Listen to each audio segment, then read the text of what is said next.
Tuh. Baik, bismillahirrahmanirrahim. Assalamualaikum warahmatullahi wabarakatuh. Waalaikumsalam warahmatullahi wabarakatuh.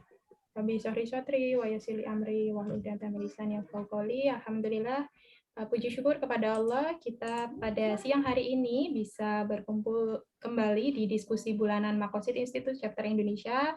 Selamat datang kepada Bapak Ibu yang baru bergabung, khususnya terima kasih banyak kepada Pak Dr. Iis Ismudin yang sudah berkenan untuk menjadi narasumber kita pada siang hari ini. Jadi ini adalah kegiatan diskusi yang diadakan rutin sebulan sekali oleh Maqasid Institute Chapter Indonesia. Jadi untuk membuka agenda kita pada siang hari ini, saya akan menginformasikan urutannya. Jadi nanti Pak Dr. Ismudin akan menyampaikan materinya, setelah itu baru kita akan diskusi. Jadi Bapak Ibu yang ada pertanyaan boleh nanti disampaikan setelah sesi pemaparan materi.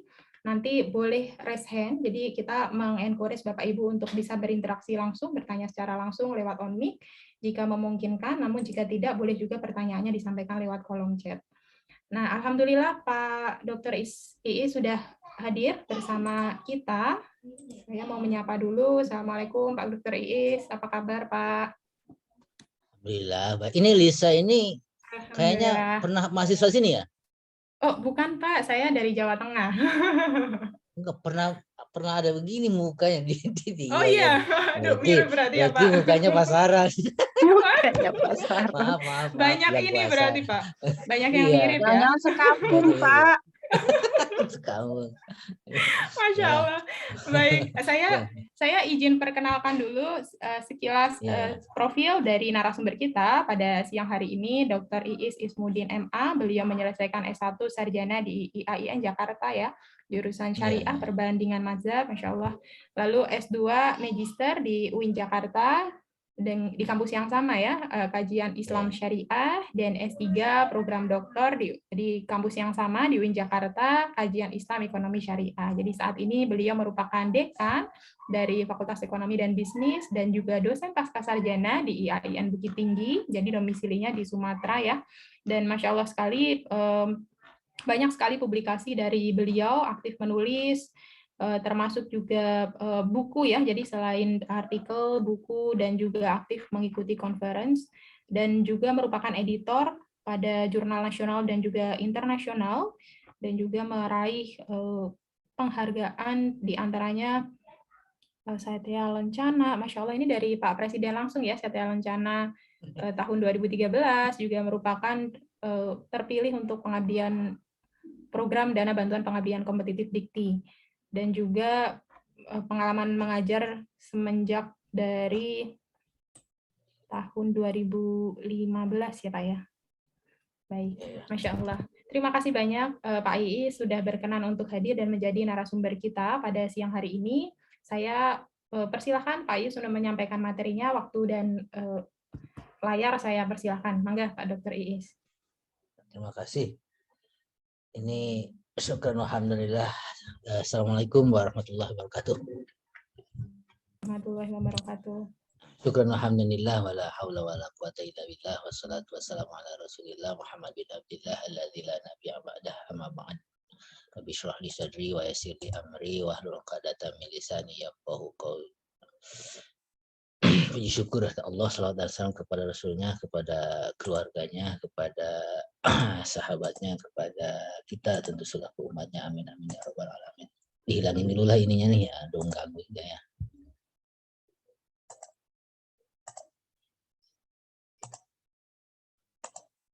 Ya, yang jelas pertama terima kasih nih ke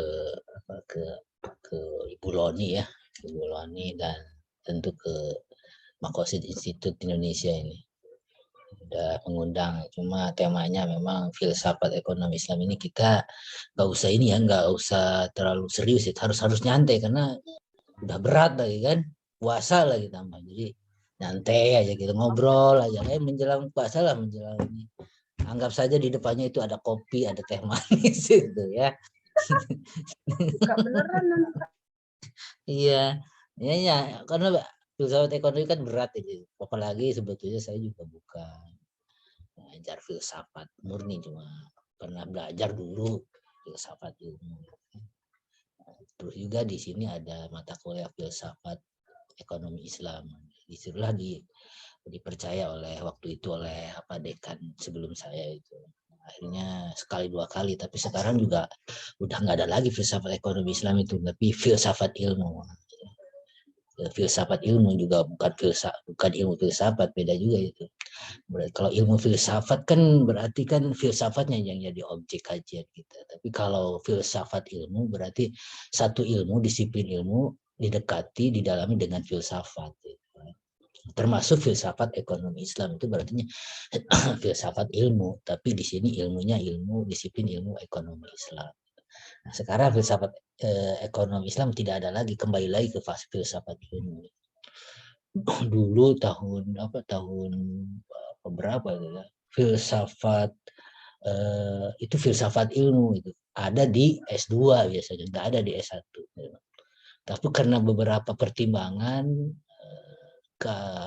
Kementerian Agama, karena ada isunya sekarang itu mahasiswa banyak yang istilahnya paham radikalisme itu maka filsafat ilmu itu adalah diwajibkan sekarang di S1. Karena salah satu orang mudah paham radikalisme itu karena dia tidak pernah belajar filsafat ilmu gitu.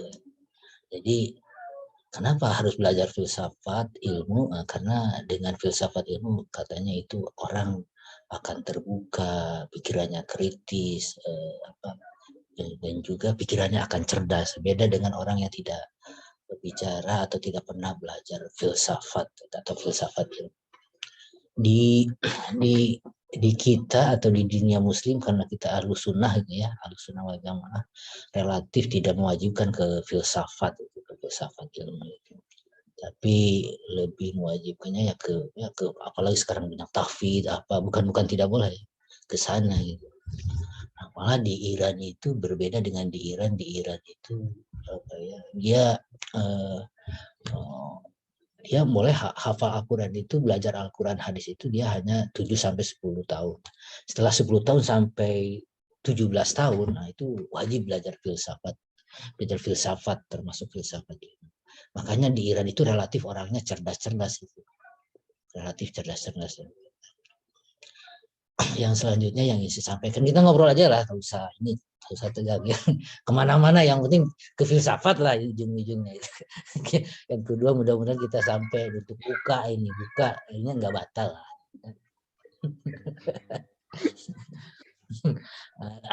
Terus yang ingin sampaikan, kenapa sekarang orang Islam itu bergontok-gontokan?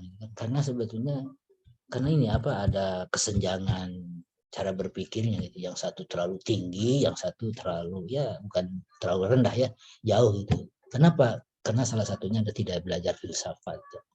Ujung-ujungnya orang kalau belajar filsafat ya ujung-ujungnya ya tadi saling menyalahkan, berbeda alam gitu kan. Yang satu menyalahkan sesat, yang satu mencemooh gitu kan. Karena apa? Karena tidak cerdasnya gitu. Itu ya. Ada berapa mungkin yang saya sampaikan dalam kajian filsafat ekonomi Islam itu tentu dari definisi filsafat ekonomi Islam. Dari filsafat aja kita mungkin udah tahu lah, udah belajar semua filsafat itu, dari filos, kebijaksanaan, sofos, cinta terhadap kebijaksanaan, cinta kepada kebenaran. Gitu kan. Orang kalau udah cinta kebenaran itu dari mazhab apapun dia akan terima, dari agama apapun lah kasarnya dia akan terima. Orang cinta kebenaran seperti itu. Ya kalau nggak cinta kebenaran, kalau cinta materi, cinta terlalu cinta pacar itu nggak bisa jadi filosof gitu kan. Ya, cinta filosofi, cinta kebenaran gitu kan. Nah, filsafat ekonomi Islam itu dari definisinya aja juga filsafat ekonomi Islam itu sebetulnya oke lah, kita udah tahu tuh ya, berdasarkan Al-Quran hadis segala macam. Sebetulnya di zaman dulu itu kan tidak ada itu namanya ekonomi Islam itu. Tidak ada itu. Yang ada itu setelah hancurnya orang Islam itu ketika Turki Utsmani itu mulai bergerak tuh namanya istilahnya ekonomi Islam abad-abad baru lah. Kenapa? Karena orang Islam itu sudah inferior, sudah tidak dominasi lagi, sehingga butuh semacam identitas itu. Kalau dulu sejak zaman Nabi nggak ada itu namanya ekonomi Islam itu kan, karena udah dominasi kegiatannya ya ekonomi Islam itu, nggak harus ada namanya. Sama dengan ini nasi Padang. Nasi Padang itu kan ngomong ada nasi Padang atau masakan Padang kan kalau adanya dia di minoritas, misalnya di Jawa gitu ada nasi Padang. Tapi kalau di Padang masa ada nasi Padang? Nggak ada. Ya Bu saya nasi Padang ada itu ketika ada di minoritas itu di Jawa, di Jawa Timur, Jawa Tengah, Jawa Barat, di Sulawesi, nasi Padang atau masakan Padang. Kalau di sini ada itu di Padang itu di Bukit Tinggi itu nasi Padang itu. Tanya tuh ke Bulan mana nasi Padang itu. Nah itu dari namanya juga seperti itu. Iya, nggak ada itu nasi Padang. Nah, adanya ya di minoritas. Nah, ketika Islam itu minoritas secara ekonomi didominasi oleh non Muslim, baru dia namanya mengeluarkan jati dirinya ekonomi Islam. Jadi itu ya yang pertama. Yang kedua yang dari namanya juga kalau bahasa Arab iktisod. Pernah pesantren ya Bu Lisa? Ya pesantren ya. Kalau Jawa itu bisa pesantren. Saya pesantren. Saya dari umum Pak. Jadi mungkin rada beda kalau Pak Dr. Is mungkin dari ini ya backgroundnya memang santri ya, gitu. Betul. Tapi tampangnya nggak ada tentang santri sebetulnya, tapi insya Allah hatinya hati santri lah. Amin. Nah itu ya. Nah, kalau gimana? Gimana Bu Lani? Hati santri itu gimana ya? Humoris, santri itu humoris itu. Humoris nggak perlu tegang. Gitu. Kayak Gus Dur kan presiden yang humoris itu. Gus Dur kan santri itu. Santri-santri nggak ada yang tegang, nggak ada yang serius, biasa aja. Beragamanya pun nggak terlalu serius. Dia serius kalau waktu sholat serius tuh, nggak mau diajak bicara itu. Waktu sholat, waktu ngaji itu serius. Kalau biasa aja, ngajar biasa, salah aja. Jadi ya, jadi ada dia di dalam kalam agama itu ekonomi itu kan iktisod itu ya. Iktisod itu Iktisod itu ya sederhana. Jadi sederhana ya. Sederhana. Itu iktisod itu sederhana kalau di bahasa ini kan ekonomi. Tapi iktisod itu sederhana di antara yang kanan, ekstrim kiri, mungkin terlalu boros, terlalu ngirit. Iktisod itu ya ekonomi. Jadi memang dalam ekonomi Islam itu ya ini harus sederhana, harus jangan terlalu poya-poya gitu. Itu dari namanya aja. Kalau di konven itu ekonomi itu kan untuk memenuhi kebutuhan itu dari segala macam lah, untuk memenuhi kebutuhan sebanyak-banyaknya, sejahteraannya semaksimal mungkin lah itu dari definisi baru itu ya. Nah selanjutnya yang disampaikan juga dalam filsafat itu sebetulnya ada 3 hal sebetulnya. Ada 3 hal. Pertama, semua udah tahu, mungkin ada ontologi, ada epistemologi, ada aksiologi.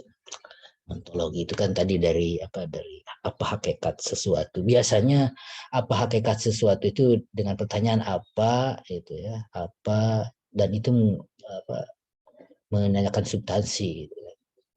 Dan orang di sini berfilsafat pertama harus itu secara substansi atau secara fundamentalis harus bertanya itu apa sesuatu itu.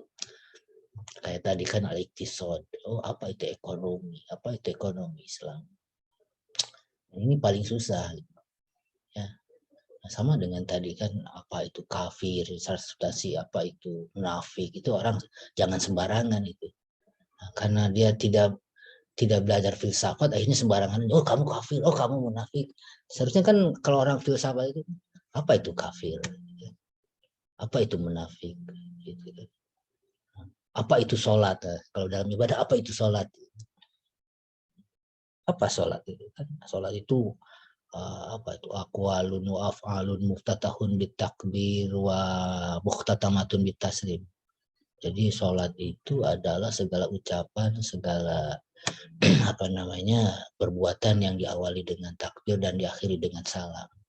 Ya, itu kan. Nah, berarti gimana seandainya misalnya ada orang ceramah gitu. Allahu Akbar. Kan ya. Ngomong kemana-mana di akhir assalamualaikum, kan berarti kan sholat juga sama itu karena dari definisi tadi kan. Jadi definisi pun itu banyak debatable. Jadi memang dengan filsafat itu harus mengetahui inti sesuatu harus benar-benar terukur. Itu aja bisa debatable. Apakah itu dikatakan sholat itu? Jadi kenapa diawali dengan takbir? Kan ada orang yang ceramah langsung dengan Allahu Akbar saking emosinya gitu kan. Nah, diakhiri dengan salamnya. Apa itu sama dengan sholat? Karena definisi sholat juga seperti itu. Ya, itu lagi satu contoh lagi misalnya kafir. Apa itu kafir? Apa itu kafir? Itu kafir itu ya orang percaya Tuhan tapi tidak mengakui kepada Tuhan. Beda dengan ateis. Ateis itu kan mulhid kalau bahasa Arabnya. Mulhid itu apa ya? Mulhid itu ini perlu ini ya tentang ini hakikat sesuatu karena nanti di ekonomi Islam juga seperti itu kan. Mulhid itu ya orang yang ateis tidak percaya Tuhan. Jadi beda tuh kafir dengan ateis aja beda. Nah, kalau ateis berarti dia tidak percaya Tuhan. Tapi kalau kafir itu percaya Tuhan tapi tidak mau mengikuti aturan-aturan Tuhan. Itu kafir itu. Nah, berarti beda itu. Yahudi beda, Nasrani beda itu. Ya, kalau Yahudi Nasrani Nabi sering itu berkegiatan ekonomi dengan Yahudi, dengan Nasrani. Ya kan pernah pinjam uang, pernah pinjam apa namanya? Baju besi segala macam, transaksi ekonomi. Tapi dalam sejarah atau dalam kenegaraan gitu kan. Piagam Madinah itu adalah kesepakatan dengan orang Yahudi, Nasrani dan suku-suku lainnya itu yang non Muslim itu. Gitu ya. Dan itu bekerja sama Nabi itu dengan non Muslim itu Yahudi. Tapi dengan orang kafir dengan musyrik itu tidak pernah bekerja sama. Ya, itu jadi beda itu ya. Orang Yahudi Nasrani itu bukan kafir itu, non Muslim mungkin itu. Karena Nabi juga pernah kerjasama. Tapi dengan kafir dengan musyrik itu Nabi nggak ada sejarahnya bekerja sama itu. Karena musuh-musuh abadi kafir. Seperti itu dari kerjasama ekonomi nggak pernah itu. Jadi memang dalam filsafat itu terutama tentang ekonomi Islam juga harus tahu itu istilah-istilah yang haram gitu ya, yang halal. Apa itu haram? Apa itu haram? Haram itu ya kemana-mana nggak apa-apa ya. Yang penting mikir aja ya. Yang penting nanti berat ini ya. Haram itu apa? Kalau dalam fikih kan haram itu apa? Disiksa. Karena disiksa mengerjakan sesuatu disiksa, kalau meninggalkan baru dapat pahala. Tapi kalau menurut kajian-kajian psikologi itu haram itu bukan seperti itu. Haram itu demi kehormatan. Misalnya Masjidil Haram yang terhormat. Masjid yang terhormat itu bukan masjid haram. Bukan masjid kalau dilaksanakan dapat dosa terus dijauhi dapat pahala. Gitu kan Masjidil Haram itu kan. Itu kan. Nah, itu. Jadi begitu dia kalau mengetahui sesuatu dengan ontologi itu ya. Jadi perlu itu orang-orang ekonomi Islam itu. Saya khawatir kalau nanti orang jangan yang kena ekonomi Islam nanti sedikit-sedikit haram nggak begitu juga gitu kan. Ya harus tahu dengan filsafat itu maksud haram itu nanti apa, maksud makruh itu apa, maksud mubah itu apa. Seperti itu dia itu ya.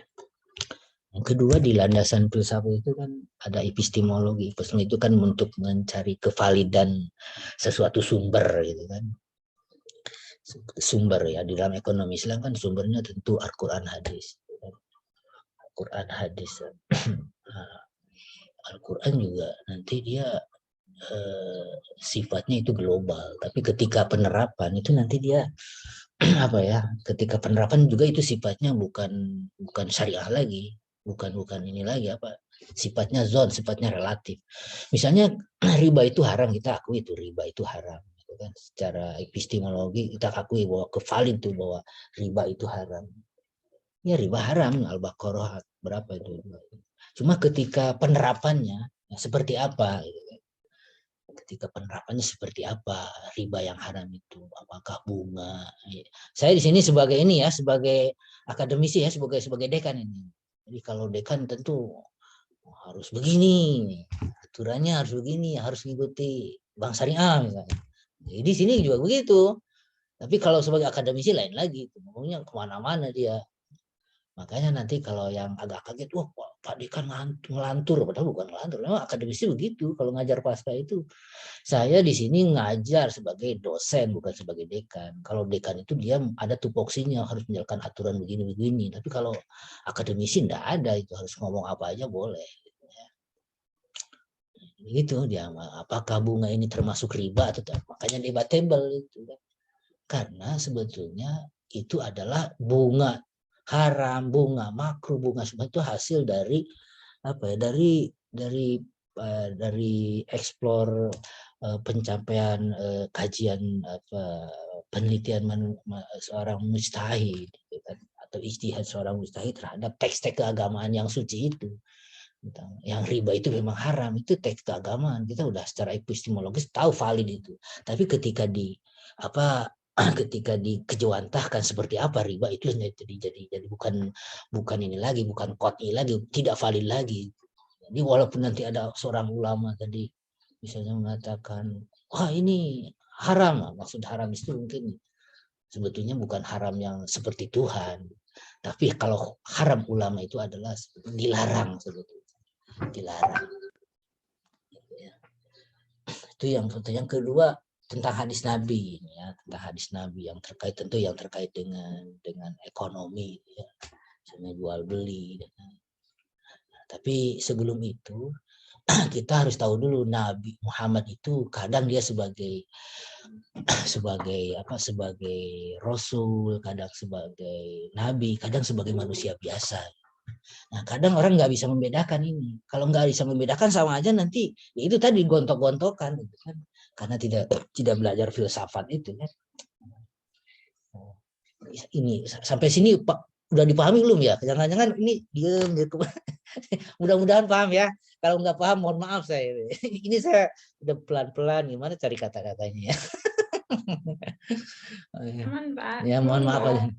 Mudah-mudahan paham ya.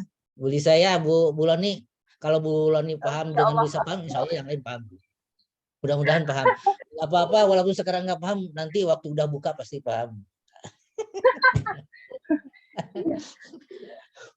Ya misalnya begini ya. Jadi kita pun ini perlu ini Muhammad sebagai Rasul, Muhammad sebagai Nabi, Muhammad sebagai manusia biasa. Muhammad sebagai Rasul itu kan coba apa itu Rasul itu, apa Nabi itu kan orang sering begini. Rasul itu adalah membawa pesan-pesan untuk semua umat katanya. Kalau Nabi itu hanya untuk umat tertentu kan. Nah, gitu kan.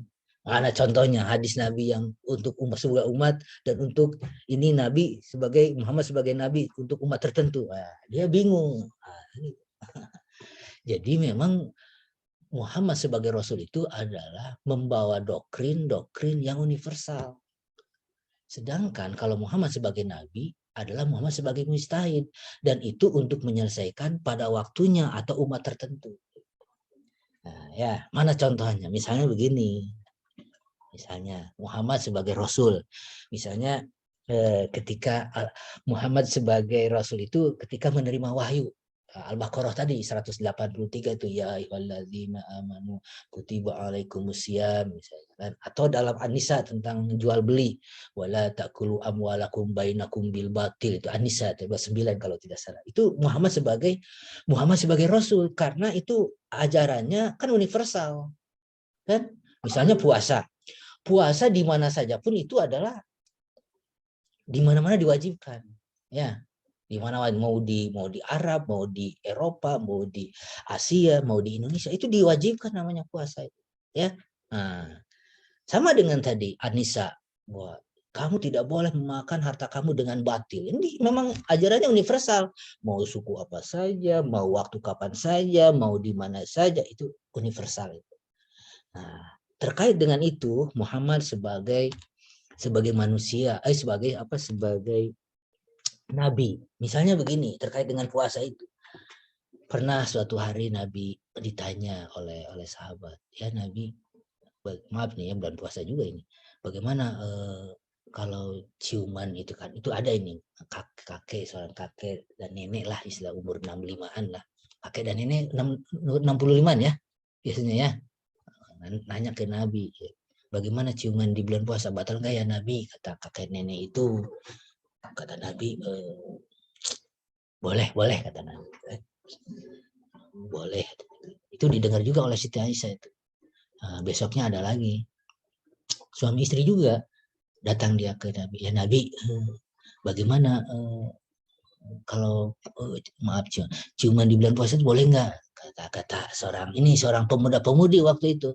Ya umuran pemuda-pemudi itu masih umuran Lonil lah ya. Bu Lonil lah dengan Bu Lisa itu kan masih muda ini. Orang sahabat begitulah seumurannya, datang ke Nabi. Oh, tidak boleh. tidak boleh kata Nabi itu. Nah, yang bingung ini adalah Siti Aisyah. Kenapa jama waktu atas kemarin bebek, kalau istilah bebek sekarang ya, ke suami kan bebek. Kemarin kata bebek katanya boleh. Kok sekarang tidak boleh berciuman di bulan puasa? Iya, kata Nabi, yang kemarin kan yang nanyanya kan udah nenek kakek nenek. Sekarang kan masih muda-mudi, jadi tidak boleh. Nah, kan paham itu. Kalau yang kakek itu biasanya remnya pakem, kalau masih muda-mudi itu remnya suka blong, makanya tidak boleh. Nah, itu loh. Itu Muhammad berijtihad itu. Muhammad mujtahid, itulah Muhammad sebagai nabi. Sementara ketika membawa risalah Al-Quran 183 itu Muhammad sebagai Rasul. Karena ajarannya universal. Universal di mana? Puasa wajib untuk semua. Semua itu kalangan, mau umat tua, mau umat muda, mau suku mana itu wajib. Tapi ketika masalah maaf berciuman suami istri, ketika yang kakek nenek itu dia itu boleh, tapi ketika yang masih muda tidak boleh. Itu namanya berijtihad. Itu namanya umat tertentu. Nah, ya Nabi ketika mengucapkan itu umat tertentu. Ya. Nah, contoh lagi itu kan kayak apa? Kayak wala ta'kulu amwalakum bainakum. Kan universal itu. Universal aja. Tapi ketika Nabi misalnya datang misalnya apa ketika ada mau seorang yang petani mau ke pasarnya itu di tengah jalan dicegat oleh tokenya itu kan tidak boleh kata Nabi itu. Nah Nabi SAW antala kirupan tidak boleh. Nabi melarang.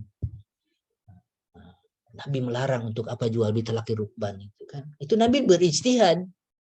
Tapi untuk umat pada waktunya itu. Kenapa talak rukban itu dilarang? Karena waktu itu orang kan tidak tahu apakah nanti harga di pasar itu naik atau tidak barang itu. Kalau naik kan berarti yang rugi si petani, tapi kalau turun yang rugi si yang pembeli di jalan itu. Hadis-hadis itu hanya pada waktu itunya berlakunya. Bukan berlaku untuk apa aturan itu. Sekarang mungkin tidak berlaku lagi hadis itu. Kenapa? Karena orang tidak dengan sekarang itu namanya canggih, bisa dengan HP, bisa dengan WA atau yang kawannya di pasar itu kan bisa tahu harganya. Jadi hadis itu tidak ini lagi. Jadi untuk umat tertentu itulah Nabi berijtihad itu. Nabi karena ajarannya ajaran untuk umat tertentu. Tapi ketika An-Nisa wala ta'kulu amwalakum bainakum bil batil itu adalah universal. Sepanjang zaman itu universal. Itulah Muhammad sebagai Rasul. Makanya di hadis Nabi itu ada yang mengatakan al ulama warasatul anbiya. Nah, itu kan ulama. Seorang ulama itu harus begitu dia. Enggak boleh kalau haram haram aja nggak boleh, itu bukan ulama itu namanya. Kalau halal aja nggak boleh. Ulama itu adalah tergantung kondisi, situasi, keadaan tertentu, waktunya gimana, yang nanya siapa, yang nanya gimana, keperluannya apa, itu harus bisa menyelesaikan masalah. Itu seorang ulama.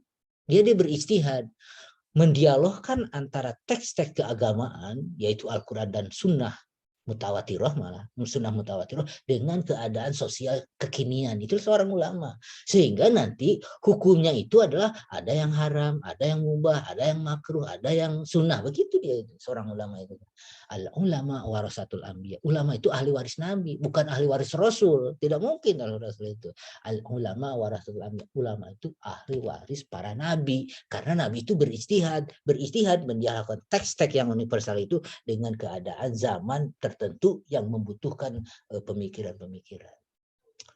Itu adalah al ulama warasatul anbiya, ya. Itu. Terus bagaimana contoh? Jadi begitu ya. Jadi Muhammad sebagai Rasul membawa ajaran universal. Jadi cocok itu. Ajaran universal itu adalah Rasul itu adalah membawa wahyu, ajaran-ajaran yang universal, tanpa melihat suku, tanpa melihat waktu. Tapi kalau Nabi membawa ajaran-ajaran untuk umat tertentu, tadi umat yang kayak nenek beda, yang umat yang masih muda beda, penyelesaian, itulah Muhammad sebagai Nabi. Kalau Muhammad sebagai Muhammad sebagai manusia biasa ya banyak. Misalnya Muhammad sebagai manusia biasa, ya misalnya ketika itu makan itu kan Sayyidina Ali dengan Nabi Muhammad itu kan makan kurma. Nah, ketika habis itu kurma itu bijinya kan tinggal. Nah, bijinya itu dikasih disimpan di tempat piringnya Ali bin Abi Thalib. Kata Nabi, wah kamu rakus sekali Ali, katanya, sampai itu berapa banyak sekali tuh bijinya. Padahal itu biji makanan kurma yang bekas Nabi dikasihkan oleh Nabi Muhammad ke tempat Ali bin Abi Thalib. Kata Ali bin Abi Thalib, yang rakus itu kalau makan dengan biji-bijinya, kan nggak ada tuh bijinya di tempat Nabi itu. Jadi Nabi yang lebih rakus. Itu kan bercanda, itu biasa, manusia biasa itu kan. Muhammad manusia biasa itu sebagai Nabi, sebagai bukan istihad, itu manusia biasa ketika bercanda dengan Ali bin Abi Thalib gitu kan. Ya, atau Nabi ke pasar misalnya, dia mengangkat tangan dulu, halo Bu Loni, saya mau ke pasar, kata Nabi misalnya. Kalau ada Nabi mengangkat tangan itu kan itu hanya manusia biasa, bukan sebagai Rasul, bukan sebagai, termasuk yang lain-lainnya. Menurut saya, kalau saya Nabi misalnya pakai gamis, Nabi pakai janggut gitu kan, itu adalah manusia biasa, sebagai budaya aja, sebagai budaya Arab yang Nabi diakomodir oleh Nabi gitu kan. Itu seperti itu. Jadi yang pakai janggut lah, cuma jangan sampai itu adalah ini syariah, enggak. Itu hanya sebagai kebudayaan yang diterima oleh Nabi. Nabi itu kan orangnya menerima budaya setempat gitu. Nggak mungkin seorang Nabi itu orangnya yang begitu baik, anti budaya lokal, nggak mungkin. Itu kan misalnya janggut gamis itu kan sebelum Islam datang pun itu udah ada. Musuh-musuh Nabi pakai janggut, pakai gamis juga. Cuma ketika Nabi datang, ya kan nggak gini juga, nggak eksklusif juga. Saya sebagai Nabi ya saya nggak mau pakai janggut, nggak pakai Nabi. Saya pengennya pakai lepis atau pakai sarung, pengen beda gitu. Nggak juga. Nabi kan orangnya toleran terhadap budaya lokal, makanya diterima, ya diikutin juga. Gitu kan. Ini karena berpahala ya, tergantung juga konteksnya. Misalnya waktu itu ada seorang sahabat, dia karena kalau wudhu itu semacam janggutnya itu basah, dia ribet gitu. Nabi, saya mau dicukur aja. Enggak, kata Nabi, jangan usah dicukur, karena dengan berwudu itu nanti itu airnya itu seperti nanti bergelantungan para malaikat di janggut itu gitu. Bukan berarti harus pakai janggut sebetulnya kan. Karena yang tidak berjanggut pun saya yakin kalau bertanya ke Nabi, saya ini tidak berjanggut Nabi, kayak cewek misalnya. Kata Nabi pasti ngomong gini juga, nggak usah paksain. Kalau berwudu juga nanti malaikatnya malah tidur-tiduran gitu kan. Seperti itu. Jadi Nabi nggak pernah menyalahkan orang. Seperti itu ya. Nah, itu contoh dari Muhammad sebagai manusia, sebagai seorang rasul, sebagai nabi, dan sebagai manusia biasa. Dan kita mencintai nabi, cuma bukan arti mencintai nabi dengan mencintai membabi buta sehingga tidak tahu mana ini yang sebagai rasul, sebagai nabi, sebagai manusia biasa. Sebab kalau tidak bisa dibedakan bahaya. Orang manusia biasa ini ikut-ikutin pula nanti kan bahaya gitu kan. Itu. Yang terakhir juga ini tentang landasan ekonomi Islam itu tentu tentang aksiologi. Apa itu aksiologi? Nilai-nilai. Nilainya apa yang akan ditawarkannya nilai ekonomi Islam? Tentu kesejahteraan, kesetaraan, keadilan, itu substansinya. Riba itu kan diharamkan sebetulnya karena menzolimi orang kan. Menzolimi orang, cuma karena terlalu abstrak kezaliman itu, maka diatur dia dalam satu hukum, namanya hukum fikih muamalah itu. Biar terukur kezaliman itu seperti apa, misalnya dalam pinjam meminjam, kalau dilebihkan itu namanya riba, ziyadah, seperti itu. Tapi intinya secara sistem itu adalah riba itu ya kezaliman. Makanya misalnya satu negara dia tidak sejahtera, apalagi adil, ketenangan. Misalnya di Finlandia itu kan negara paling sejahtera, negara paling membawa ketenangan, kedamaian. Itu sangat Islami sekali. Sejahteranya tidak ada kezaliman. Itu sangat ekonomi Islami sekali. Jadi jangan sampai kita terbuai dengan bungkusan-bungkusan syariah sementara substansinya tidak syar'i itu. Bukan tidak boleh, silakan, tapi jangan terbuai, jangan terlalu fokus. Itu sangat malah berbahaya itu. Nanti orang dimanfaatkan orang itu. Bawa syariah ternyata itu alat untuk menzolimi orang, mengelabui. Kan itu lebih berbahaya. Karena substansi dari ekonomi Islam itu kan sebenarnya membawa keadilan, kesejahteraan, kenyamanan, dan lain-lain. Tapi kalau menindas, itu nanti tidak masuk tuh aksiologinya, tidak masuk nilai-nilai yang kita ingin dapatkan dari satu persoalan ekonomi Islam itu. Itu yang paling berbahaya. Jadi istilahnya biarlah kita minyak wangi walaupun nanti mereknya babi gitu, daripada minyak babi tapi mereknya Ka'bah gitu kan. Tapi ya bagusnya sih minyak wangi tapi gambarnya Ka'bah, seperti itu. Itu. Terus selanjutnya ingin sampaikan bahwa di dalam ekonomi Islam itu memang tidak boleh terlepas dari 3 hal. Pertama sisi tauhidnya, yang kedua sisi moralitasnya, yang ketiga tentu sisi hukumnya. Sisi tauhidnya tentu tauhid uluhiyah. Uluhiyah itu artinya kita segala berkegiatan ekonomi itu harus dilandaskan untuk mencari pahala. Untuk mencari pahala, misalnya Uloni pengen menggalih beras atau pengen menggalih baju, diniatkan bahwa kita memang mencari pahala. Kita sebagai hamba Allah ingin mengamalkan satu ayat, wa ma khalaqtul jinna wal insa illa liya'budun. Aku tidak ciptakan manusia dan jin kecuali untuk beribadah. Termasuk kita melakukan jual beli, transaksi ekonomi, memenuhi kebutuhan, itu adalah ibadah juga. Jadi jangan disangka ibadah itu hanya ibadah mahdhah saja, hanya ibadah ritual saja. Ibadah ritual kan sholat, puasa, zakat gitu kan. Kenapa? Ibadah ritual itu ya ada cara-caranya tertentu, ada ada waktunya tertentu, dan ada rukun dan syaratnya. Sementara transaksi ekonomi kan nggak ada cara tertentu, terserah itu mau menggalihnya itu sambil tiduran, sambil menunggu buka bersama, boleh itu namanya juga ibadah juga, tapi non ritual. Berpahala juga, sama berpahala. Jangan-jangan jangan-jangan tadarus Al-Qur'an dengan manggalih itu lebih besar itunya pahalanya itu, karena sama-sama ibadah. Karena apa? Misalnya karena nggak ada uang itu untuk berbuka, anak istri menunggu misalnya, kan pahalanya lebih besar daripada tadarus. Ini yang tadarus iya, tapi untuk mencari nafkah tidak, itu malah bukan nambah pahala, nambah dosa itu. Karena begini, kalau seandainya kita mencari pahala, berbuat ibadah, tapi ada satu hak-hak yang terzalimi, itu tidak akan sampai ibadahnya, pahalanya, malah dosa yang dapat. Gitu ya. Gitu. Jadi sisi tahu itu uluhiyahnya. Kalau rububiyahnya itu tadi, kita ada niatan untuk menolong orang, untuk untuk rububiyah itu rob itu. Jadi sifat Allah itu yang 99 itu, kalau dia melibatkan makhluk itu namanya tauhidnya, namanya asmaul tauhidnya, tauhid rububiyah karena melihat Rob itu kan mengatur. Tarbiyah itu mendidik, mengatur. Tarbiyah. Jadi kalau Tuhan melibatkan makhluknya itu tauhid rububiyah. Seolah-olah kita itu wakil Tuhan ketika bertransaksi ekonomi itu. Ketika kita menjual beras, menjual pakaian, itu adalah kita wakil Tuhan. Untuk apa? Menolong orang yang membutuhkan beras. Itu dengan jual beli, transaksi. Karena transaksinya kan transaksi ekonomi, gitu kan, bukan transaksi sosial, gitu kan. Nggak mungkin pula orang meminta waktu sholat meminta beras ke Tuhan langsung berasnya datang dari langit, nggak mungkin juga. Itu datangilah orang yang menjual beras. Itu penjual beras itu seolah-olah wakil Tuhan. Itu namanya tauhid rububiyah. Dan kita diniatkan seperti itu semua itu.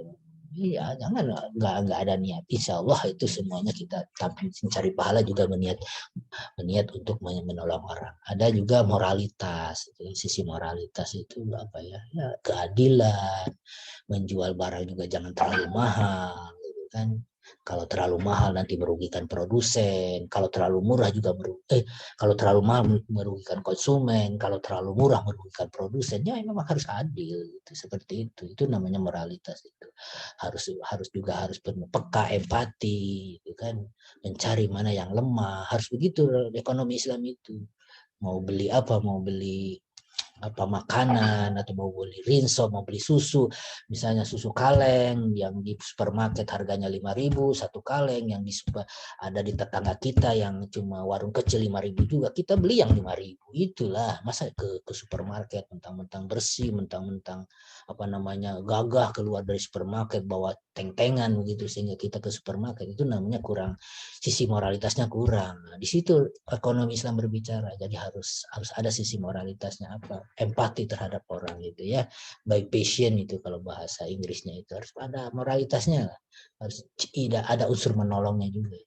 Nah, ada sisi hukumnya. Nah, sisi hukumnya apa? Ada itu tadi, maisir, gharar, riba. Jadi ekonomi Islam itu dia kalau ahli ekonomi Islam kurang nanti sisi hukumnya, nanti kurang soknya itu. Silahkan Bu Lisa, Bulon itu nanti saya yakin kalau sisi ilmu ekonominya mungkin udah menguasai sekali hitung-hitungannya, rumus-rumusnya. Tapi jangan lupa ada fikih muamalahnya, sisi hukumnya itu.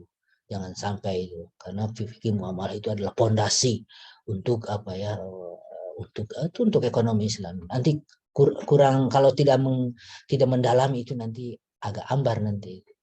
Ya, sisi maisir apa, horor apa, riba apa. Jangan sampai sadonya riba. Kadang begini, ada yang sering miskonsepsi. Misalnya orang ke bank konvensional itu ya, ke bank konvensional itu pinjam langsung dikatain riba. Belum tentu itu riba. Jangan riba itu, karena riba itu adalah kelebihan dari atas pinjaman. Sementara kalau pinjam untuk modal misalnya karena nasabah ke bank konvensional itu bukan riba, namanya horor itu. Horor itu apa ya? Horor itu satu yang kezaliman yang bisa terjadi kepada salah satu pihak. Horor itu. Di mana letak horornya? Misalnya Bapak Pak Bahrul misalnya pinjam uang ke bank konvensional 10 juta misalnya kan, ya kan, pinjam uang untuk modal. Bisa aja tadi Pak Bahrul itu ketika itu memberikan keuntungan kan, memberikan dengan uang, dengan modal 10 juta itu memberikan keuntungan 5 juta sampai 10 juta. Nah, Pak Bahrul cuma ngasih bunga ke bank konvensional itu hanya 10% dari 10 juta. Berapa? Cuma dari cicilannya 1 juta sebulan misalnya, cuma 100.000 coba. Bapak cuma ngasih bunga 100.000, sementara Bapak dengan pinjam uang 10 juta itu dapat keuntungan 5 sampai 10 juta. Yang zolim siapa? Yang zolim ya Pak Bahrul lah, masa ngasih cuma bunganya 100.000. Sementara Pak Bahrul dengan modal yang dikasih oleh bank konvensional itu dapat 5 juta sampai cuma ngasih bunga 100.000. Itu nama yang berbuat zolim siapa? Itu Pak Bahrul ke bank konvensional. Tapi bisa juga itu bank konvensional berbuat zalim ke Pak Bahrul ketika pinjam uang 10 juta, uang yang dikelolanya itu tidak bawa keuntungan. Buktinya dia bukan untung malah buntung, cuma ada modal 8 juta lagi, harus diganti sama bank konvensional kan yang 2 juta itu, dan memberikan bunga 100.000. Itulah namanya itu berbuat zalim. Itu siapa? Bank konvensional ke Pak Bahrul. Kalau saya sebetulnya nggak ada istilah mau pakai bunga pun nggak masalah, asal caranya tadi. Kalau dapat keuntungan ditentukan, misalnya keuntungan Pak Bahrul 60%, bank konvensionalnya 40%. Dapat untung 5 juta, berarti Pak Bahrul dapat 3 juta, bank konvensional dapat 2 juta, kan adil. Mau namanya bunga mau apa terserah, yang penting caranya kan seperti itu, adil. Kan itu sebetulnya yang penting ya. Nah, itu ya dari sisi apa, dari sisi hukumnya. Jadi harus dikuasai itu, dari sisi tauhidnya, dari sisi moralitasnya, dari sisi moralitas termasuk ilmu-ilmu murninya, dan dari sisi hukumnya. Itu harus baru itu ekonomi Islam secara komprehensif. Jangan sampai nanti dari sisi hukum aja. Kalau dari sisi hukum aja kan, maaf cerita, di bank-bank yang atas nama syariah kan hanya hukum saja itu, sementara yang lainnya moralitasnya dilanggar, tauhidnya dilanggar, sehingga hanya formalitas aja. Makanya tidak heran nanti kenapa itu di bank-bank syariah lebih mahal, lebih ribet daripada bank konvensional. Kan karena tadi hanya mengedepankan sisi formalitasnya. Ya, mungkin itu aja ya. Udah 1 jam ngomong ini. Ini capek juga ya, nggak bisa minum lagi ya. Terima kasih Bu Lisa, silakan. Baik, terima kasih banyak Pak Dr. Iis Ismamuddin untuk penyampaian materinya. Jadi ini materi berat disampaikan dengan bahasa yang membuat kita ini ya mudah memahami gitu. Terima kasih banyak Pak. Jadi Ya, tadi menarik sekali loh. aja paham. Paham ya Bu Loni, ini ada Rafni, ada beberapa Rafni nih di sini. Tanya lagi ke Pak Ibu. Baik. Jadi ini saya mengundang Bapak Ibu, teman-teman yang mau bertanya boleh raise hand ya. Boleh juga pertanyaannya disampaikan di kolom chat. Tadi menarik sekali ya, orang itu yang tadi yang ilustrasi yang disampaikan Pak Iis terkait dengan nasi Padang itu mudah sekali ya kita memahaminya. Oh iya juga ya, kenapa dulu kan ketika zaman Nabi nggak ada ya Pak ya, nggak pakai kata-kata Islam gitu ya. Karena memang dulu ya ekonominya berdasarkan yang tadi nilai-nilai yang dipromot oleh Islam sebenarnya, jadi nggak pakai embel-embel Islam, tapi ya secara value memang itu nilai-nilai Islam gitu. Nah sekarang tadi itu ilustrasi yang membuat kita sangat mudah memahami nasi Padang di Jawa ya. Jadi belinya nasi Padang. Kalau di Udah Padang pernah ada. makan nasi Padang, Bu Lisa? Iya Pak, suka Pak. Suka ya. Suka nasi Padang. Baik, dari ini juga, ya? saya dari Banten, baru ya? mau merantau ke sini, bukan dari Padang, dari Banten. Baik. Belum, biasanya justru dari Sumatera merantau gitu Pak. Ini dari Banten merantau ke Padang ya. Iya. Masya Allah. Iya. Dari silahkan Bu Loni, silahkan. Ini ada yang sudah open mic, Pak Agung. Silahkan Pak Agung. Baik Ibu Lisa dan Pak Dekan, mohon maaf saya tidak on cam, tidak stabil sinyalnya. Oh baik, ya silakan Pak. Pak Dekan, menarik sekali yang Pak Dekan sampaikan tadi. Saya ini Pak kebetulan juga baru belajar gitu tentang ekonomi syariah gitu Pak ya. Jadi belum banyak. Sama. Ya. Baru S3 saya belajar itu. Tanya ke Bu Lisa tadi. Masya Allah. Belajar seumur hidup Pak.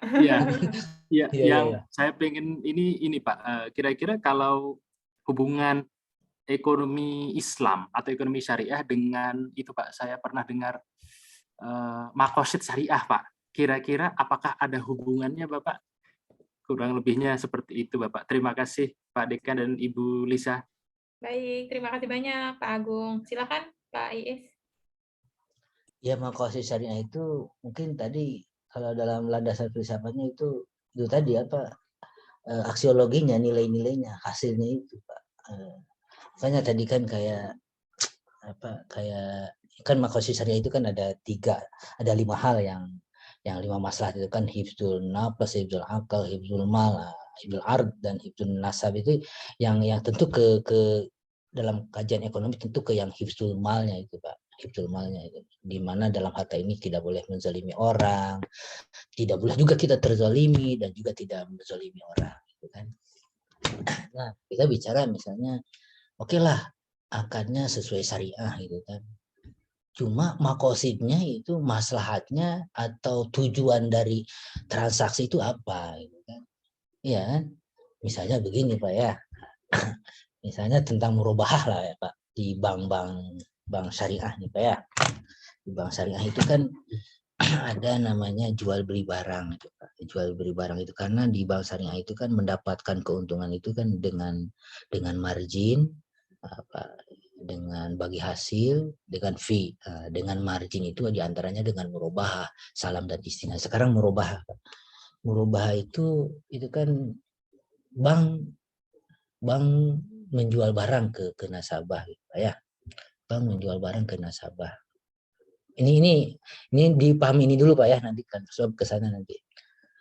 Bank menjual barang ke nasabah. Secara hukum sebetulnya, secara literally-nya, apakah bank itu punya barang? Kan enggak ya kan?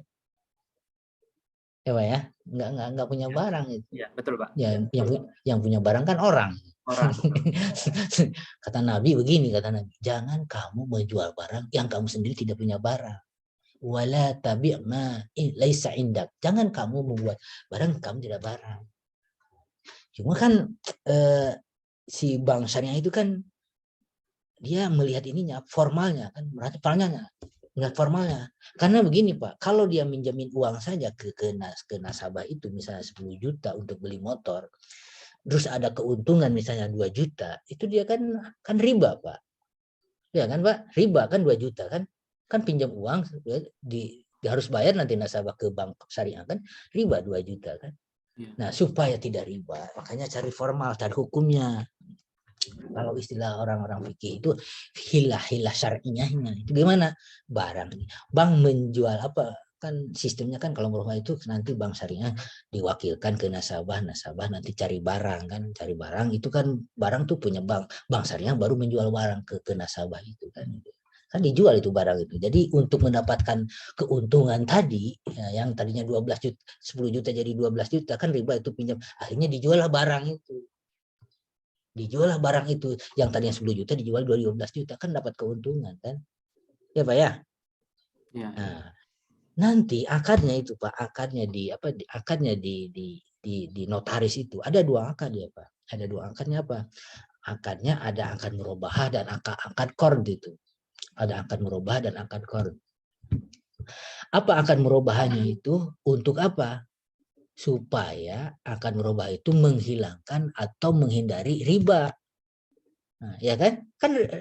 Jadi yang tadinya pinjam 10 juta jadi 12 juta itu kan nggak riba karena udah ada akad murabahah. Nah, terus yang selanjutnya ada akad qard. Untuk apa ada akad qard? Itu kan pinjam meminjam itu kan. Akad qard itu ada untuk menghindari apa? Supaya tidak kena PPN, pajak penghasilan. Kan kalau di negara itu kan kalau ada dia jual beli kan harus ada ini Pak, PPN Pak, 3% kalau tidak salah. Kalau ada 3% siapa yang tanggung jawab, nasabah atau bank syariah? Tapi dengan qard itu yang dilaporkan ke negara itu apa pinjam meminjam. Kalau pinjam meminjam kan boleh itu tidak ada PPN kan, pinjam meminjam uang yang 10 juta itu. Ya kan ada 2 akad itu Pak. 2 akad apa? 2 akad, yaitu yang satu murabahah untuk menghindari riba, sementara qard untuk menghindari PPN. Ya kan? Nah, itu Pak secara formal, secara hukum dia memang sudah mengikuti ekonomi Islam, fikih Muhammad. Tapi secara maqasid syariah dia tidak cocok sebetulnya. Secara maksud syariah itu kan bukan seperti itu. Itu namanya kan mengakal-akali, malah lebih zulim nanti itu. Itu Pak. Malah lebih bohongnya lebih berlipat-lipat itu. Ini untuk supaya menghindari riba, yang ini supaya menghindari PPN. Kan lebih bohong pula, makanya bank-bank nasabah di bank syariah lebih besar cicilannya karena tadi untuk bayar notaris kan harus 2 itu ketika ada buat perjanjian itu. Materinya juga banyak itu. Yang di bank konvensional 10 ini harus 20 sampai 30 karena 2 akad itu, akad qard dengan akad murabahah gitu. Jadi seperti itu Pak. Jadi maqasid syariah itu substansi dari satu transaksi, maslahahnya. Nah, karena substansinya itu lebih abstrak, susah dipahami, perlu namanya fikih muamalah, aturan-aturan syar'i itu Pak. Gitu Pak. Ya Pak. Baik. Bagaimana Pak Agung? Apakah ada tanggapan? Sudah, terima kasih. Baik, terima kasih banyak Pak Agung dan juga Pak Iis. Selanjutnya saya persilahkan, ini ada Tadi Bu Loni mau nanya, ini mau Bu Loni dulu, silahkan. Setelah itu baru Pak Aris ya. Silahkan Bu Loni. Ini soal tadi Bu, apa yang terkait filsafat, itu filsafat ekonomi Islam atau itu filsafat ilmu. Kalau dari kesimpulannya kan apa namanya? Ya kita kalau kita belajar, maka kemungkinan kita untuk melakukan apa ya pelanggaran atau kesalahan itu harusnya lebih kecil. Tapi kalau logikanya dibalik gimana gitu Pak ya, misalnya justru dengan lebih tahu kita lebih mudah untuk ngehack gitu ya Pak, maksudnya untuk melanggar. Jadi kita bisa mencari jalan untuk menghindari apa ya dianggap salah, tapi padahal itu salah. Nah, bukankah praktek di dunia keuangan atau ekonomi Islam seperti sekarang seperti itu? Bagaimana menurut pandangan Bapak? Terima kasih. Baik, terima kasih Bu Loni. Silakan Pak Iis. Jadi begini Bu Leni, praktek-praktek itu adalah sebagai hasil ijtihad. Hasil ijtihad ya. Jadi ketika hasil ijtihad itu dalam doktrin-doktrin itu adalah salah pun kita dapat pahala karena untuk mencari maslahat itu. Salah pun dapat pahala. Yang penting dalam dunia ilmu kefikihan hasil ijtihad itu, ekonomi Islam itu kan sebenarnya hasil ijtihad juga itu kan. Hasil ijtihad itu dia ada ukurannya bulan itu. Misalnya begini, kebenaran itu adalah hanya milik Tuhan. Nah, ketika teks-teks itu kita tahu itu kebenaran itu dari Tuhan itu benar. Cuma ketika ditafsirkan oleh mujtahid, oleh ulama, oleh kita mujahid ekonomi Islam, itu adalah kebenarannya menyusut dia itu. Tidak 100% lagi. Karena itu di sana dalam teks-teks keagamaan itu Al-Qur'an itu dia mengandung beberapa tafsiran dan hanya Tuhan yang tahu. Atau jangan-jangan Tuhan dipersilahkan untuk beristihad karena istihad itu hasil dialog dari ulama pada zamannya untuk mendialogkan realitas sosial dengan teks-teks itu. Jadi tidak bisa kita mengatakan ini yang paling benar, ini juga salah. Yang walaupun hasil istihad itu tidak mengandung 100% kebenaran, tapi kita wajib mengamalkan. Karena itu adalah dugaan kuat itu Bu Loni, dugaan kuat. Dugaan kuat itu memang wajib diamalkan walaupun tidak 100%. Karena begini ya, ada dalam statistik kebenaran itu ada misalnya ada yakin itu kan 100% itu hanya milik Tuhan. Ada di bawahnya itu zon itu adalah 75% mengandung kebenarannya. Yang 50% namanya syak, ragu-ragu. Yang di bawahnya waham 25%. Yang di bawahnya lagi 0% namanya jahal. Itu di bawah syak 50% itu yang ragu-ragu sampai waham yang 25% 0 jahal itu yang tidak boleh diamalkan. Yang boleh diamalkan itu zon itu. Fikih itu hasil ijtihad itu. Baik rumus-rumus tentang teori-teori ekonomi itu zon semuanya dugaan kuat dan itu boleh diamalkan. Makanya saya kapitalisme, teori-teori kapitalis, teori-teori sosialis, nggak harus kita nyalahin semuanya, nggak harus juga kita menerima semuanya gitu. Kita pilih-pilih saja karena itu hasil ijtihad, ada yang cocok, ada yang tidak gitu kan.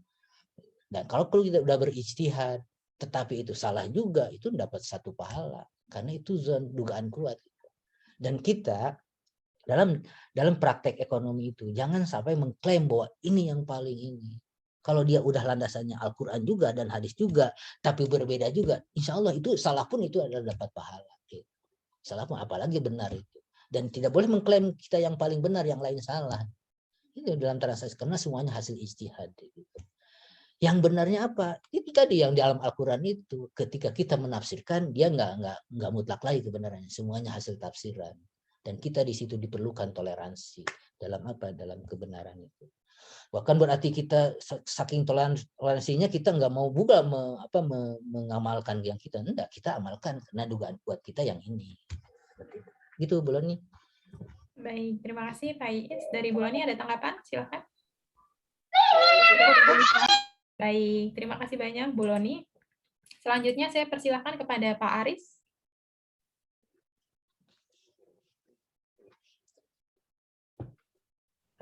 Suaranya belum terdengar, Pak Aris. Belum masuk suaranya. Atau mungkin dilepas ini headsetnya. Kalau nggak bisa juga ditulis itu. Coba. Iya, Oke, pengen juga suara Pak Assalamualaikum. Arif gimana itu. Sekarang kedengeran. Silakan Oh, Pak sudah Aris. kedengaran. Tadi Ya, lupa, sudah. belum dimasukkan tadi. Oh ya, silakan Pak. Oke, baik. Terima kasih atas paparannya. Dr. Is, saya ingin bertanya ini tentang tadi kan filsafat ilmu kaitannya dengan ekonomi Islam. Nah, sebenarnya ekonomi Islam itu menurut Bapak termasuk cabang ilmunya itu dari ilmu apa ya? Jadi secara filsafat ilmu, ekonomi Islam itu cabang ilmu dari mana? Apakah dia dari fikih ke syariah muamalah, atau dia dari ekonomi yang kemudian ditekuk jadi ekonomi syariah, atau dari filsafat sendiri? Atau dari mungkin Bapak lebih tahu seperti itu. Terima kasih. Itu saja pertanyaannya. Baik, terima kasih banyak Pak Aris. Mangga saya persilahkan Pak Is untuk menjawab. Ya, kalau tadi kan dulu itu Pak, sebelum 7 Masehi ya, 7 abad lah setelah Nabi inilah. Jadi namanya ekonomi Islam itu cenderung dia ke fikih muamalah Pak, ke ilmu norma gitu ya, ke ilmu norma dia. Nah kesininya memang ekonomi Islam itu ya lebih ke ya, tapi nggak lepas juga ke tadi ke norma-norma itu ya. Karena di situ ada fikih muamalahnya Pak. Makanya kata saya, sebetulnya ekonomi Islam itu lebih berat sebetulnya. Di samping dia itu ilmu murni, cabang dari ilmu terus mengikuti rumus-rumusnya, rumus produksi seperti apa, rumus konsumsi seperti apa, permintaan dan penawaran seperti apa. Nah, cuma dia juga harus tahu fikih muamalahnya. Di situ kan. Normanya. Itu lebih berat sebetulnya ekonomi Islam itu. Cuma orang cenderungnya ekonomi Islam ya hanya berbuat, ada juga yang terlalu ke hukumnya itu. Kalau ke hukumnya nanti bukan ekonomi Islam, nanti ke hukum ekonomi Islamnya kan. Tapi juga kalau hanya menitik beratkan kepada rumus-rumus saja, rumusan tertentu juga itu tidak bisa juga. Jadi menurut saya memang tergantung cara berpikirnya Pak. Kalau menurut mazhab Iqtisaduna kalau tidak salah, ekonomi Islam tidak ada ekonomi Islam itu. Ekonomi Islam itu tidak ada dia, karena ya itu hanya hanya ciptaan, sifatnya dia doktrin Islam itu. Makanya dia mazhab Iqtisaduna, namanya Iqtisaduna Pak, ekonomi kita. Nggak mungkin Islam itu berbuat ekonomi, karena dia sifatnya dia sains dia itu, ekonomi itu, sains ilmu ekonomi itu Pak. Sementara Islam itu adalah sifatnya normatif. Dia hanya doktrin-doktrin. Hanya doktrin-doktrin. Nah, ilmunya nanti itu disesuaikan dengan zaman. Misalnya begini Pak, Islam itu harus mendoktrinkan harus hidup sederhana konsumsi, kan? Ya kan? Kan sederhana itu. Nah, itu abadi itu Pak. Filosofi abadi dia itu. Cuma yang sederhana itu seperti apa? Kan tergantung zamannya Pak, tergantung kekinian. Iya kan? Misalnya sekarang mobil sederhana itu, kalau sekarang yang mana Pak? Kalau sekarang hidup yang mobil sederhana yang Avanza ya. Sekarang itu Avanza. Kan itu Pak. Ya kan? Dengan rumus. Kenapa Avanza itu misalnya secara ilmu begini, ilmu itu sederhananya begini bisa, yang penting kan tidak kepanasan, tidak kehujanan. Tapi kalau yang terlalu berlebihan misalnya Lamborghini karena miliaran kan. Untuk apa Lamborghini itu kan? Nah, ada yang terlalu ini terlalu ini misalnya yang terlalu murah, mogok, nanti kan cepat mogok. Nah, itu. Jadi tergantung zamannya Pak. Mungkin pada tahun 80-an bukan Avanza Pak yang sederhana itu kan. Kan seperti itu Pak ya. Mungkin apa tahun 80-an yang sederhana itu, nggak tahu kita kan. Nah, mungkin 10 tahun yang akan datang yang sederhana itu bukan Avanza lagi, nggak tahu kita. Itu namanya sains, ilmu murni, ilmu ekonomi murni yang disesuaikan dengan zamannya. Itulah namanya ilmu itu, sains itu berubah-ubah. Tapi kalau dia sebagai Islam, sebagai doktrin itu abadi dia. Dia hanya menurut sederhana. Sederhana seperti apa? Itu tergantung ilmu pada zamannya. Seperti itu Pak. Jadi itu menurut saya tergantung juga kalau mazhab Iqtisadiyah seperti itu pandangannya. Baik, terima kasih Pak Dr. Is. Dari Pak Aris, apakah ada tanggapan atau feedback? Apa sudah Baik. cukup? Ini sebenarnya menarik jawaban dari Pak Is ini. Asal saya tanggapi sedikit boleh? Boleh, silakan Pak. Oke, ini judulnya baik. diskusi, jadi boleh diskusi diskusi. dua arah. Hasil istihad Pak, nggak harus benar ya Mas. Mungkin Betul. salah juga. Silakan Pak. Ini menariknya tadi itu mengutip Bakir Soder yang mengatakan bahwa ekonomi Islam itu tidak ada. Ya mungkin saja kalau yang saya tahu itu mungkin ekonomi sebagai sains. Mungkin kalau disandingkan sebagai sains ekonomi betul. Memang tidak ada. Maka dia mengatakan ekonomi Islam itu bukan sains, tetapi dia itu lebih kepada nizam atau sistem begitu. Jadi sistem ekonomi, bukan pada sains ekonomi gitu.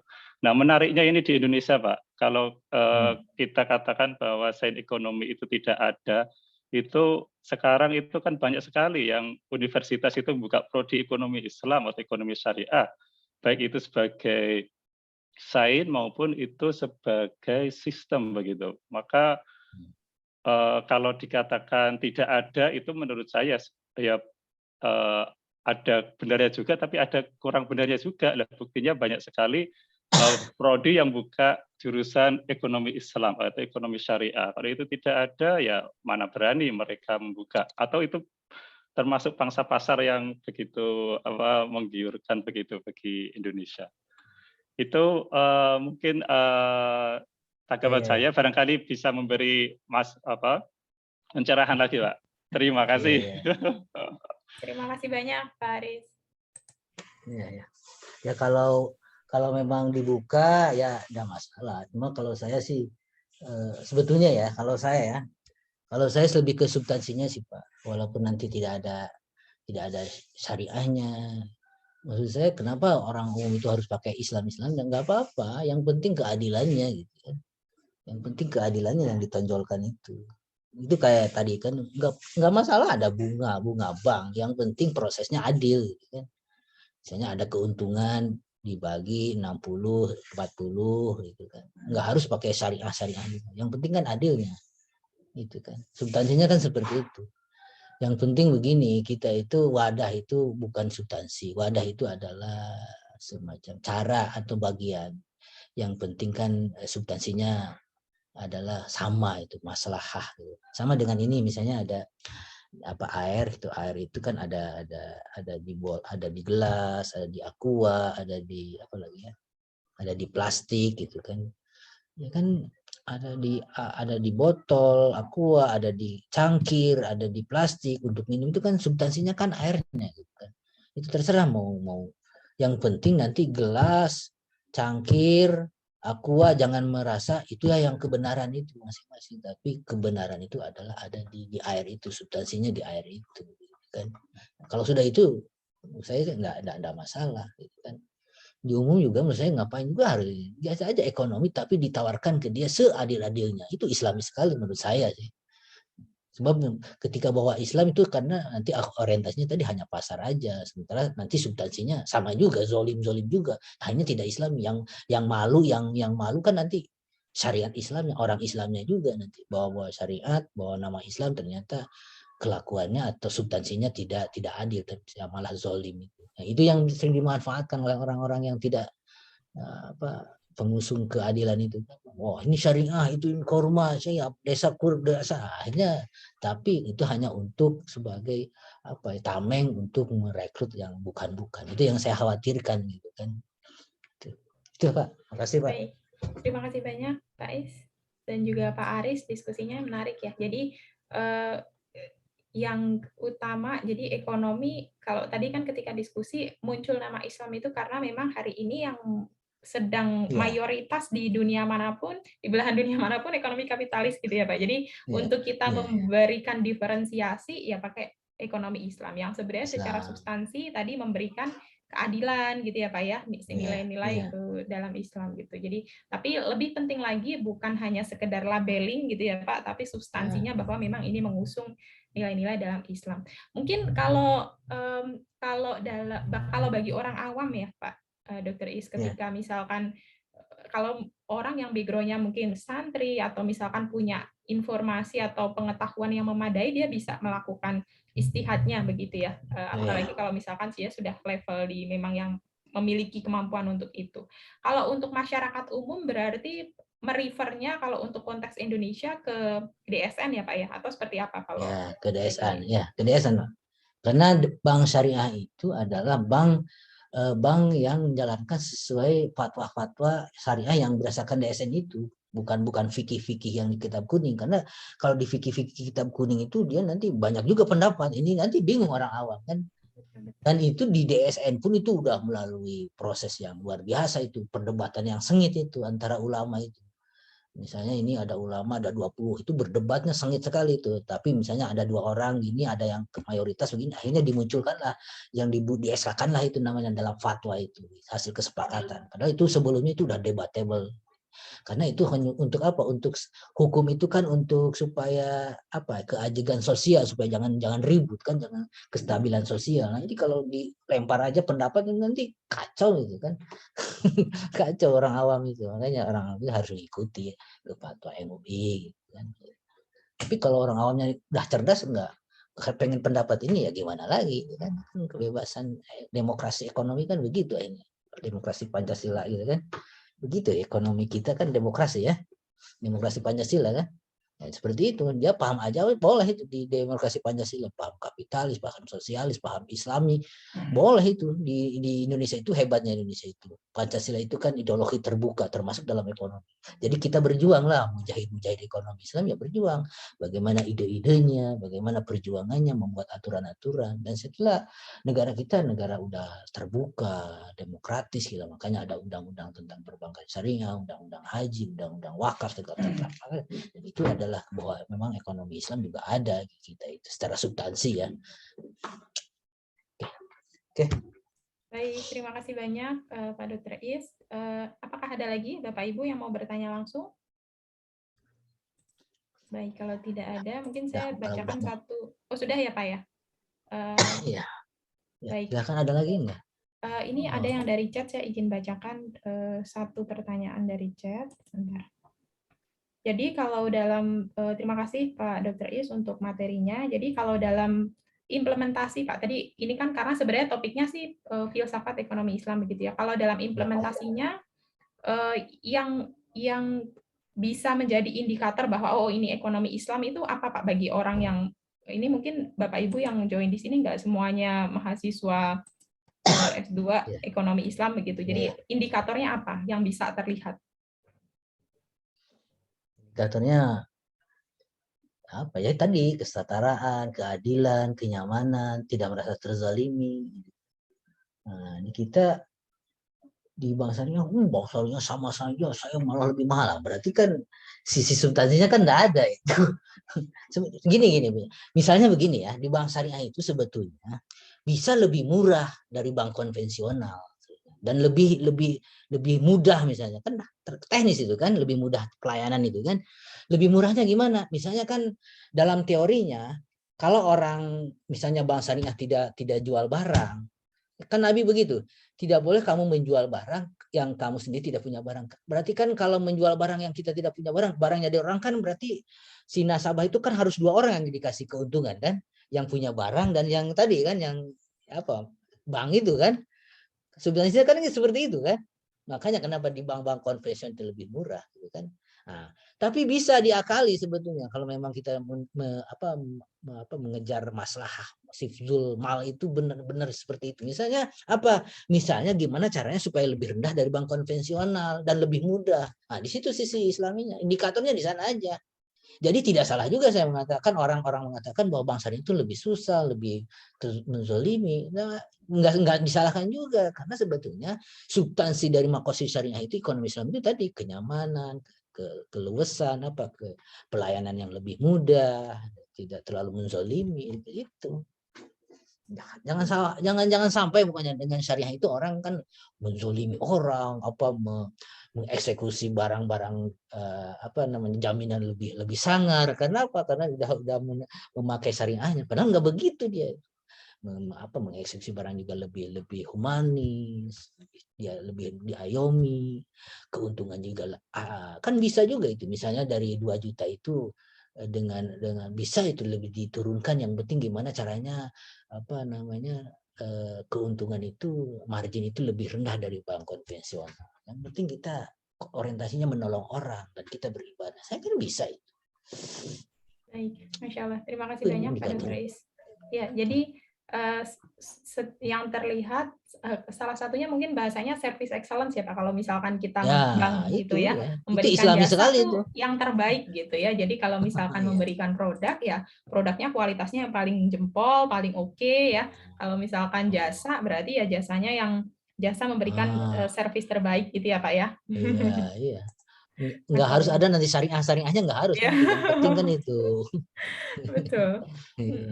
Baik, ini nggak terasa sudah hampir 1,5 jam. Terima kasih sekali kepada Pak Dr. Is untuk sharing materinya dan juga sudah berkenan menjadi narasumber kita, sudah menjawab pertanyaan dari teman-teman Bapak Ibu yang hadir pada siang hari ini. Terima kasih kepada Bapak Ibu yang sudah hadir. Tadi saya sudah share ke chat ya, link untuk join grup. Jadi barangkali ada Bapak Ibu yang belum join. Kita ini diskusinya kan sebulan sekali. Jadi setiap hari Jumat biasanya jam 2 sampai setengah 4. Jadi dipersilakan bagi Bapak Ibu yang belum join di grup, boleh join di grup. Atau boleh juga follow di Instagram kita di Makosid _Indonesia gitu untuk mendapatkan update agenda bulanannya. Baik, kita cukupkan sesi pada siang hari ini. Saya mewakili panitia mengucapkan terima kasih sekali lagi kepada Pak Dr. Is Ismuddin sudah berkenan untuk menjadi narasumber, dan juga kepada Bapak Ibu yang sudah berpartisipasi aktif dalam diskusi kita pada bulan April ini ya, bersamaan dengan bulan Ramadan. Semoga diskusi ini memberikan informasi dan juga memberikan ilmu baru bagi kita, dan kami dari panitia mohon maaf jika ada kurang dan salah. Kita cukupkan dengan bacaan hamdalah dan doa kafaratul majelis. Subhanallahi bihamdika, asyhadu an la ilaha illa anta, astaghfiruka wa atubu ilaik. Kita tutup sampai di sini. Wassalamualaikum warahmatullahi wabarakatuh. Waalaikumsalam. Makasih ya. Terima kasih banyak.